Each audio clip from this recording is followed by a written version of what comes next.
Welcome back to my YouTube channel. ഇന്നത്തെ ശരിക്കും ഒരു മിനി വ്ളോഗാണ് കേട്ടോ. ഇന്ന് ഞാനൊരു മീൻകറി ഉണ്ടാക്കുകയാണ്.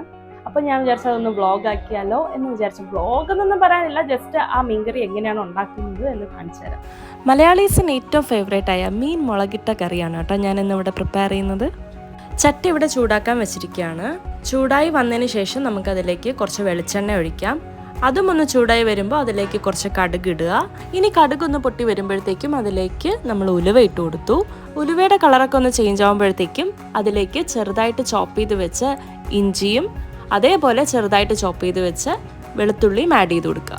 ഇനി ഇഞ്ചിയും വെളുത്തുള്ളിയും ഒരു മീഡിയം ലെവലിൽ മുരിയുന്നവരെ നന്നായിട്ടൊന്ന് ഇളക്കി കൊടുക്കുക. അടിയിൽ പിടിക്കാതെ ശ്രദ്ധിക്കണേ. ഇനി ഇതിലേക്ക് നമുക്ക് കുഞ്ഞുള്ളി ചെറുതായിട്ട് അരിഞ്ഞു വെച്ചതും കറിവേപ്പിലയും കൂടി ആഡ് ചെയ്ത് കൊടുക്കാം. ഞാൻ ഏകദേശം ഒരു 20 കുഞ്ഞുള്ളി എടുത്തിട്ടുണ്ട്. കുഞ്ഞുള്ളി വേണമെങ്കിൽ ഇനിയും ആഡ് ചെയ്യാം കേട്ടോ.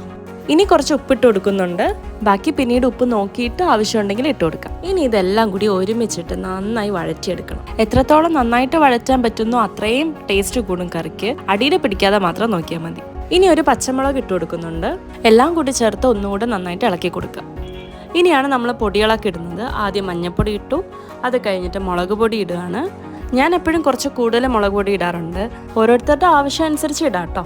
ഇനി ഈ പൊടികളുടെ പച്ചമണമൊക്കെ മാറുന്നവരെ ഒന്ന് നന്നായിട്ട് ഇളക്കി കൊടുക്കുക. ഇതും കരിയാതെ ശ്രദ്ധിക്കണം. പച്ചമണമൊക്കെ മാറിയതിന് ശേഷം ഇനി ഇതിലോട്ട് നേരത്തെ കുതിർത്തി വെച്ച കുടംപുളി അതേ വെള്ളത്തോടു കൂടി തന്നെ ഒഴിച്ചു കൊടുക്കുക. ഇതൊന്ന് ഇളക്കി കൊടുത്തിട്ട് നമുക്ക് തിളയ്ക്കാൻ വെക്കാം.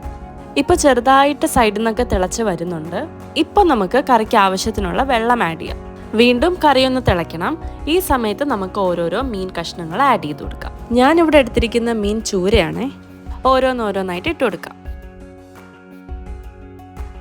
ടേസ്റ്റ് ചെയ്ത് നോക്കിയപ്പോൾ കുറച്ച് ഉപ്പിൻ്റെ ആവശ്യമുണ്ട്. അപ്പോൾ ഉപ്പൊക്കെ ഇട്ടിട്ട് നമുക്കൊന്നുകൂടെ തിളയ്ക്കാൻ വയ്ക്കാം. ഇപ്പം നന്നായിട്ട് തിളയ്ക്കുന്നുണ്ട്. ഇനി നമുക്ക് ഫ്ലെയിം ഒന്ന് സിമ്മിലാക്കി അടച്ചു വെച്ച് വേവിക്കാം. ഇടയ്ക്ക് ആ തവി കൊണ്ടിട്ട് ലൈറ്റായിട്ട് മീൻ കഷ്ണങ്ങളൊന്നും ഉടയാതെ ലൈറ്റായിട്ട് ഇതുപോലെ ഇളക്കി വിട്ടു കൊടുക്കും. ഒരുപാട് ഇളക്കി കഴിഞ്ഞാൽ മീൻ ഉടഞ്ഞു പോകും. അത് മാത്രം ഒന്ന് ശ്രദ്ധിച്ചാൽ മതി. ഇപ്പോൾ നമ്മുടെ മീൻകറി ചെറുതായിട്ടൊന്ന് കുറുകിയൊക്കെ വന്നിട്ടുണ്ട്. ഈ സമയത്ത് നമുക്ക് കറിവേപ്പില ആഡ് ചെയ്യാം. ഈ സമയത്ത് കുറച്ച് വെളിച്ചെണ്ണയും കൂടെ തൂക്കി കൊടുത്താലില്ലേ നല്ല ഫ്ലേവർ ആയിരിക്കും കേട്ടോ കറിക്ക്. ഫൈനലി ഇതാണ് നമ്മുടെ മീൻ മുളകിട്ട കറി. കാശ്മീരി ചില്ലി പൗഡറാണ് നിങ്ങൾ യൂസ് ചെയ്യുന്നുണ്ടെങ്കിൽ കുറച്ചും കൂടി കളർ കിട്ടും. പക്ഷെ അതൊന്നും ഇല്ലാതെ തന്നെ ഭയങ്കര ടേസ്റ്റ് ആയിരുന്നു. എന്നെ പൊക്കി പറയുകയാണെന്ന് നിങ്ങൾ വിചാരിക്കരുത്. മീൻ കറി അടിപൊളി. ഇതേ ഇൻഗ്രീഡിയൻസ് ഉപയോഗിച്ച് നിങ്ങൾ ചെയ്താലുണ്ടല്ലോ പെർഫെക്റ്റ് ആയിട്ട് കിട്ടും. ഞാനിത് പക്ക ഒരു കുക്കിംഗ് വ്ളോഗായിട്ട് എടുക്കണം എന്ന് വിചാരിച്ചെടുത്തതല്ല. ഞാൻ മീൻകറി ഉണ്ടാക്കാൻ കയറിയപ്പോൾ എന്നാൽ പിന്നെ എടുത്താൽ എന്താന്ന് വിചാരിച്ച് ഒരു ക്വിക്കായിട്ട് ചെയ്തൊരു വീഡിയോ ആണ്. പക്കാ റെസിപ്പി നിങ്ങൾക്ക് വേണമെന്നുണ്ടെങ്കിൽ, അതായത് എല്ലാത്തിൻ്റെ അളവ് സഹിതം നിങ്ങൾക്ക് വേണമെന്നുണ്ടെങ്കിൽ താഴെ കമൻറ്റ് ചെയ്യുക. ഞാൻ ഉറപ്പായിട്ടും അത് ചെയ്യും.